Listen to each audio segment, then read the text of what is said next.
Qadim zamonlardan beri Odam alayhissalom va iblis o'rtasidagi kurash davom qilib keldi. Yer yuzida musulmonlar mavjudlik bo'lgan, shayton va uning inson va jinlardan bo'lgan qo'shinlar bilan kurash davom qildi. Shayton Odam alayhissalomning avlodlarini qo'limda kelgan har xil yo'llar bilan jahannamga birga elib ketaman deb qasam qildi. Kino filmlar, karton qo'nchoqlar shayton va uning yordamchilarining eng unumli qurollaridir. Bu orqali bir jamiyatni va kishilarning dunyo qarashlarini o'zgartirish mumkin. Ular musulmonlarning fikrini, axloqini, aqidasini buzishga sabab bo'lgan filmlarni ko'rish orqali kishilarning zehnini chalg'itmoqda. Bugun rang-barang ekranlarda ko'rsatilayotgan, kelajakni nishon olgan, buzuq g'oyalarga to'yingan media mahsulotlari asta-asta o'z ta'sirini ko'rsatmoqda. Kishilar bir-birlarini shu fantaziyali g'oya qahramonlarining ismidan chaqirishga, bolalar ularda kiyinishga boshladi. Aslida islomga zid bo'lmagan sog'lom karton filmlarni ko'rish mumkin bo'lsa-mu, bugungi kunimizdagi karton filmlarning ko'pintisi din dushmanlar tarafidan ishlab chiqarilganligi uchun uning tagida yoshirin uchurlar saqlanib yotmoqda. Ularda tarbiyani buzuvchi ikkinchi darajalik elementlar ko'zga tashlandiki, ularning naqadar dahshatli ekanligini tasavvuringizga sig'dirolmaysiz. Allohudin filmida musulmonlar diyorlaridagi och-yalang'och bolalarning axlat chavallardan yemek izlab turganligi ko'rsatilib, musulmon hokimlar bo'lsa, ojizlarga ish chaqirtmaydigan, zo'ravon, mutakabbir, go'yoki ularda maymunlarchilik rahim yo'q qilib ko'rsatilgan. Din dushmanlari islom madaniyatiga urush etishda yetakchi kishilarning obrazini xunuklashtirib, salbiylashtirishni mayli film yoki kartonlarda bo'lsin, doimo qo'llanib keldi. O'xshashli Xitoy jallodlarimi bu uslubdan unumli foydalandi. Nasriddin apandim kartonda qozilar parxor, amaldorlar chirik, yurt cho'nglari va boylar o'z nafsidan boshqani o'ylamaydigan qilib tasvirlangan edi. Podshoning amri, silik yig'ish boshlandi. Topshirsizlar. Bu buğdayni podshohga topshirib versa, kelar yili teriydigan urug'mi qolmaydi. Undaqdagilar yili ochliqdan o'lmamdiq. Acaba sen podshohga ochiq topshirishni rad qilmoqchimi? Begim, bu yil ochliqdan ho'sul olammidik. Ochliqni ozroq topshirsak bo'lam. Begim, bu yillik ochliq faqat o'qishimidi. Bolalarni osh qo'ysak bo'lmas, ha? Bo'lmaydi. Ochiqni oz topshirishga bo'lmaydi. Zindonda yotqin bormidi? Begim, rahim qilsizlar. Men bu yil ochliqdan ho'sul olammidim. Qo'ysak qo'yishmi bir masala bo'lib qoldi. Begim, men ozroq topshiray, ha? Bo'lamdi. Onam mushinchilikni beradi. Ko'zatga yo'q. Bu yerdan darhol yo'q qilinglar. Kim sizlarni bu yerda o'ltiringlar dedi. Boy begim, biz bozorga berish yo'lida bu yerda birdan salqindayli deb o'ltirgan edik. Salqindab? Bo'lmaydi. Bo'lmaydi. Darhol yo'q qilinglar. Yo'q qilinglar. Ko'pchilik o'ltiradigan yo'ldimi salqindig'il qo'ymagan bormi? Shu emasmi? Qanday gap bu? Yo'l ko'pchilikning bo'g'ini bilan, daraxt meningki. Hech kim sohidayman deb ham xiyol qilmasin. Bundaq issiq havoda bizni yoshimisin demsan? Bo'pti. Xudo yo'lida soyda o'yringlar, biroq shartim bor. Bir shartim bor. Pul to'lishinglar kerak. Pul to'lishinglar kerak. Bu qanday gap? Bu saydig'anga pul to'lagan bormi?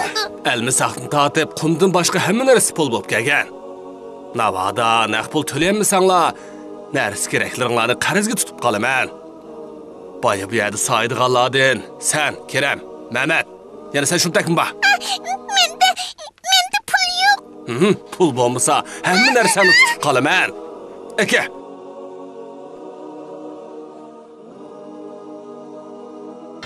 Nima bu? Shu emasmi? Voyjon. Yana senmi bor? Rahim qilsizlar. Men bu sutni sepib, qarzimni qaytarib, bolamni davolatmoqchi. Yo'qol. Oy!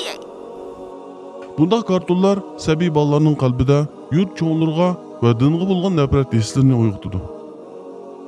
O'zimiz qaysak, o'xshashli Alaydin filmidagi yosh bola kiyimlarga yamoq silingan, yalangoyoq, bichora bola bo'lib, ularga musulmon hokimlar qarabmi qo'ymaydi. U bir yordamga ehtiyoji bo'lganida chiroq ichidagi jinni chaqirdi va chiroqni silash bilan jin uningga yordam berdi va uningga rizq ato qildi. Bu narsalarni ko'rgan sabiy bolalarning qalbiga sherik aqida kirib bordi. Bu jin Allohning vujudidan nimaga quloq solayotgan bu?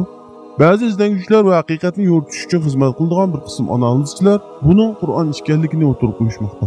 Haqiqatda bu sahifalar yosh bolaning zehnidan chiqarish orqasidan mushrik hindilar orasida buddistlardek qo'l ishora qilmoqda.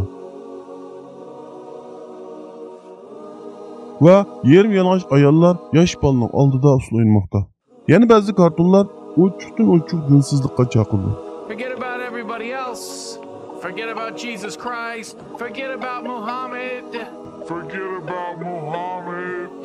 Karton film va kinolar din dushmanlarining irqiy, siyosiy va diniy maqsadlarga erishishga muhim omildir. Disney shirkati karton filmlar orqali bachchivozlikni targ'ib qilganligini ochiq e'lon qildi. Buni ko'rgan sabiy bolalar ushbu personajlarning xarakterini tahlil qildi. Natijada yosh bolalar real hayotga qaytgan vaqtda o'zi bilib bilmagan holda kino, film va kartonlardagi personajlarning xuluqlarini amaliyotda ko'rsatish boshlaydi.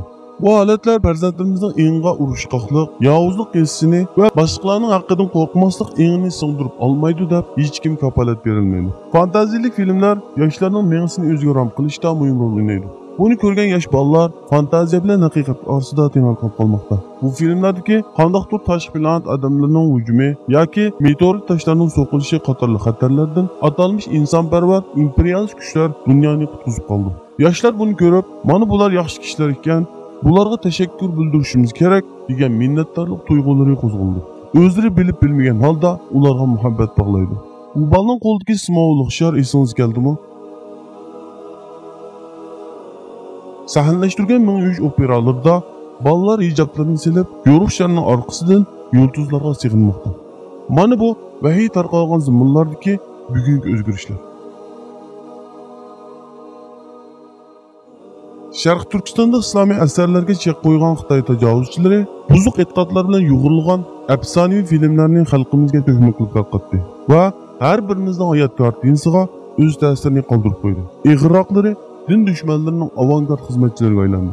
Kino, film, kartonlar musulmonlarning qarbo'yoqda tajovuzlarni oq ko'ngil go'yoki qutqazuvchi ko'rish uchun millionlab mablag'larni sarflaydi. Bu pullar bekor ketadi deb o'ylama. Bu suburguchi kuchlarning talon-tarojini zinnatlab, kishilarni bu to'g'risida hech o'ylanmaslikqa opirish uchun xizmat qildi. Doğru içsiniz, kesiniz sakıydı. Qani bu doğru içsin. Beli. Şundak, kızcak. Ben azap çıkarmayanın doktoru. Azap çıkarmaya. Uqtunuz mu? O sizin git onu uqmaydı. Biz bu yerge kumni tizginlep, ziraat verip, tarımını güllendirgili keldik. Uqtunuz mu? Münafık mınay. Xudaga avsiylik kılıp, baygı sadık bulmay. Tadımızda öttergen günahın için Xudasını Allah kaçan ölümgü mahkum kılgan.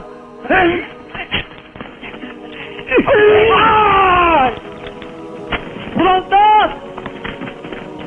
Uşuz geldi. Buğa. Amine.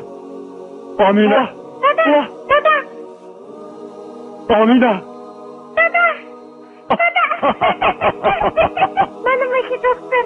Bizi kızım aldı. Dada. Ular altın açkışını algan adamlar mı? Altın açkıç? Tağa. Tarımның altın açkıcı özünüzün kolida. Mende şundak. Sizler tarımның xo'jayinlari.